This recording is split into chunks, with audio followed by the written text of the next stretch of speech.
Yo, what's up, kumusta ka everyone? Nagbabalik na naman ang inyong Kolak on today's video. Ayan, nakita nyo naman, ang dami nating santol. Halos 2 kilo yata yan. Binigay sa atin yan ng ating kaibigan. So naisip ko, magluluto tayo ng sinantolan o ginataang santol. Kaya tara, let's go!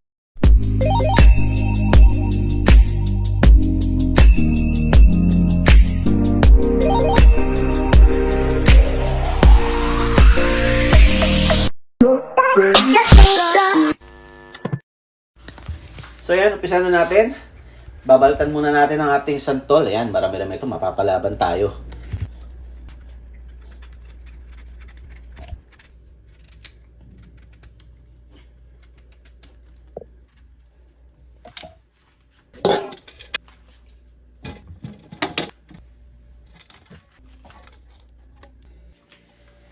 Hugasan na natin. Ayan.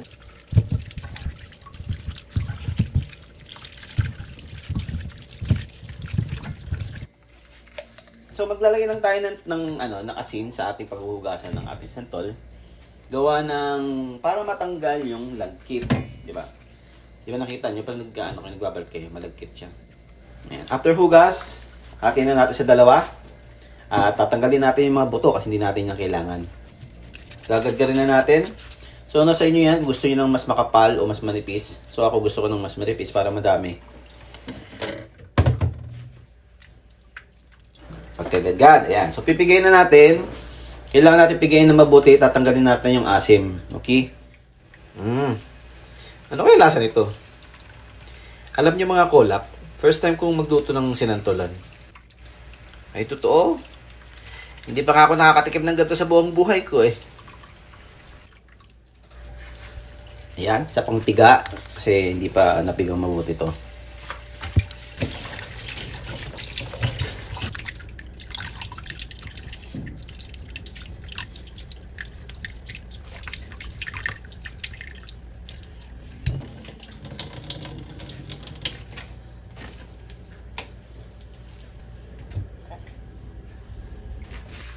Ayan. Susunod, naghiwa tayo ng kasim. Yan. So, 500 grams. Hiniwa lang natin siya ng bite size. Nasa inyo, kung gusto nyo gumamit ng liempo, pwede naman. So, papakulan na natin ang ating meat. Kaya lang natin siya kumulo hanggang matuyo. At hanggang magmantika. Ayan. So, pag magmantika, kaya lang natin siyang maprito hanggang sa mag-light brown. Huwag natin susunugin.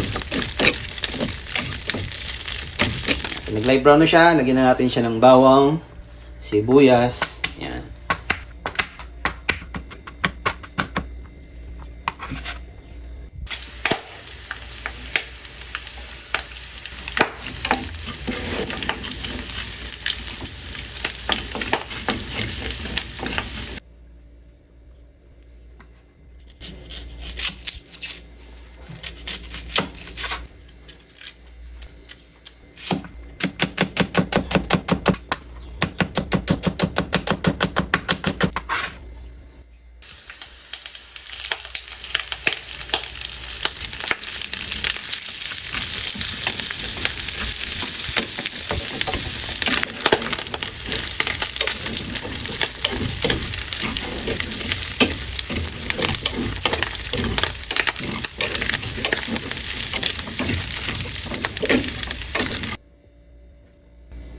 Sasabay na natin ng sili sa pagprito para lalong lumabas yung anghang, yung tapang ng anghang ng sili.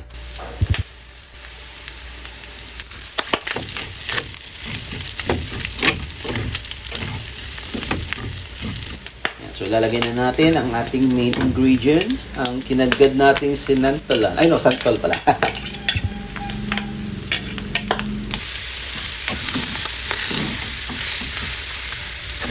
Mekos-mekos lang natin hanggang mag-well combine.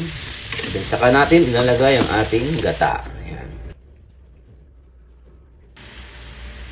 So 1 liter na gata ang gagamitin natin kasi ang dami nating ginagad na santol. So yan, nasa inyo yan. Pero the more na gata ang nilalagay nyo, mas masarap, mas creamy.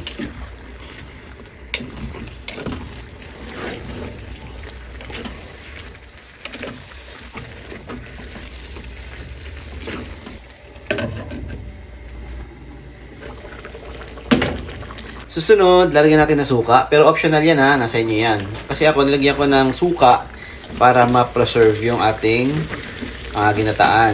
So, para hindi siya agad mapanis.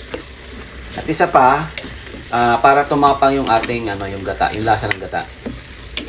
Ayan, ilalagay ko na ang bagong alamang. Ayan, 1 cup lang ang ginamit ko kasi tansyahan muna. Magdadagdag na lang tayo mamaya kung kailangan ko pa ng alat or hindi na. Pwede rin palang gumamit ng patis or asin pag halimbawang may allergy ka sa bagoong or sa hipon. Ayan.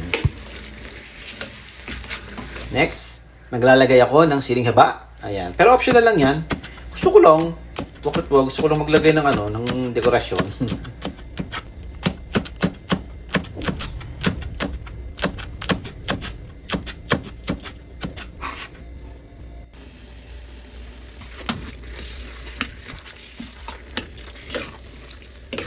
Ayan, so ayan na lang natin siyang kumulo hanggang sa maluto. Ayan, hanggang sa yung gata ay maging mantika na. Ayan. Mas masarap kasi pag yung gata ay nagmamantika na, di ba? Ayan, so stay put lang ang ating sinantolan o ginataang santol.